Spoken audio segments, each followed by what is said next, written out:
அனைவருக்கும் வணக்கம். Myself doctor Chinnadurai, consultant orthopaedic surgeon, Orthodom speciality centre, Selaiyur. இன்றைக்கி நம்ம பார்க்க போகிறது ஒரு சின்ன டாபிக்.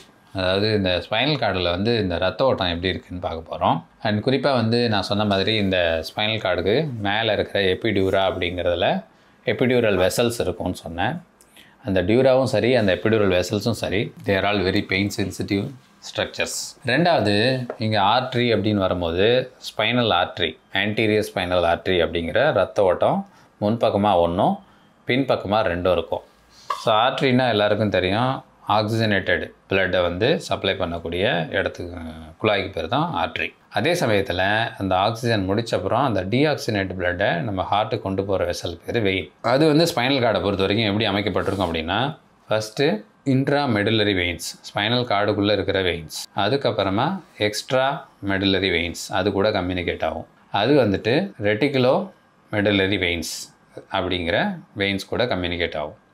அப்புறமா அது எல்லாமே சேர்ந்து வெர்டிபிராவுக்குள்ளே உருவாகிற ஒரு ப்ளக்ஸஸ்க்கு பேர் இன்டர்னல் வெர்டிபிரல் ப்ளக்ஸஸ்.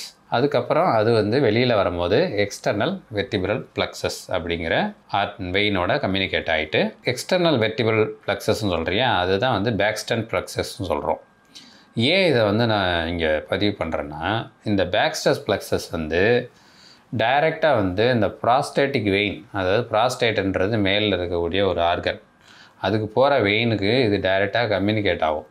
ரெண்டாவது, இன்ட்ரா அப்டாமினலில் இந்த இன்டெஸ்டைன்லாம் இருக்குது இல்லையா, குடல்கள்லாம் இருக்குது இல்லையா, அதனுடைய வெயின் கூடயும் இது கம்யூனிகேட் ஆகும். ஸோ இது எல்லாமே கம்யூனிகேட் ஆகி இங்கே இருக்கக்கூடிய கெட்ட ரத்தங்கள்லாம் கொண்டு போய் இன்ஃபீரியர் வீன கேவா அப்படிங்கிற குழாயில் கொடுத்து தான் இந்த ஹார்ட்டு கொண்டு போகுது. இதில் என்ன ஒரு பெரிய பிரச்சனைனா, இந்த வெயின்ஸில் வேல்வ் இருக்காது. அதனால் இந்த ரத்த ஓட்டம் அந்த பக்கமும் இந்த பக்கமும் போகிறத தடுக்க முடியாது. ஸோ அதனால் என்ன காமனான பிரச்சனை நம்ம ஃபேஸ் பண்ணுறோம் அப்படின்னா, எல்டர்லி மேலில் சரி, இந்த ப்ராஸ்டேட்டிக் கேன்சர் வருதுன்னா, இல்லை அந்த குடலில் கேன்சர்ஸ் வருதுன்னா, அது ஈஸியாக இந்த பாதை வழியாக இந்த வெர்டிபிரல் போன்ஸ், அதாவது பின்னாடி இருக்கக்கூடிய முதுகெலும்புகளுக்கு அந்த கேன்சர் ஈஸியாக பரவிடுது.